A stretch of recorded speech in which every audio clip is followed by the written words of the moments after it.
and one day we will, but it wasn't my time.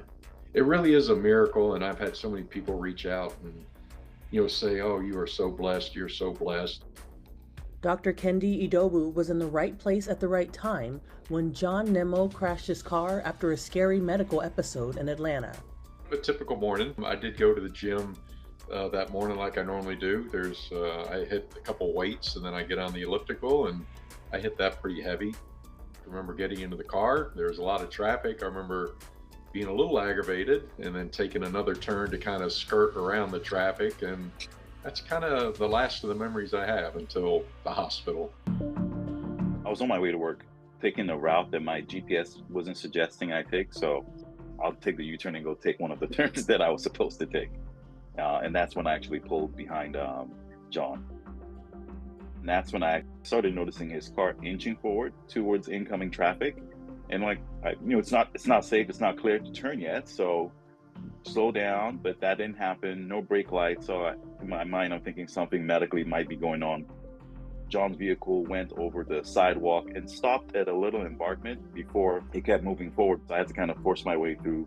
I got out of my car. That's when I actually saw John sweating and he had his hand to his chest. And I automatically thinking, okay, he's having what I described as a medical event, but more likely a heart attack. When I got to his side of the car, that's when the car started picking up speed. When it picked up speed, I was already to the driver's side, and it drove through the parking lot and collided with the wall. So when it started picking up speed, I knew there was going to be some sort of collision. And at that time, I started calling 911. I hit the back of this building, and the building I hit, I missed the gas meter on this one side by 3 inches. Then, it's a Midas shop. They got an enormous electrical box, and I missed it 3 inches on the left. I kind of bounced off a dumpster a little bit, and it put me right through the uprights and bam, and stopped me right in between the two. So thankfully, Kenny didn't get electrocuted, nor did I.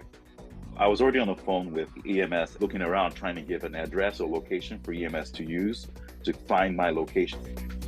That's when staff came out from Midas, Carter and his manager at the time, who helped me move the dumpster truck, and he was not responsive because of what I saw earlier. I knew it was important that we get him out of the vehicle. Kind of tapped on him and saying, "Hey, sir, can you hear me? Can you hear us?" Seeing if he's responsive, checking for a pulse. Once I didn't feel a pulse, that's when I placed my hand on his chest and started CPR. We were doing CPR. There was a brief moment where it seemed like John was coming back, where he started breathing on his own. But I don't know how long that lasted, but it wasn't long enough for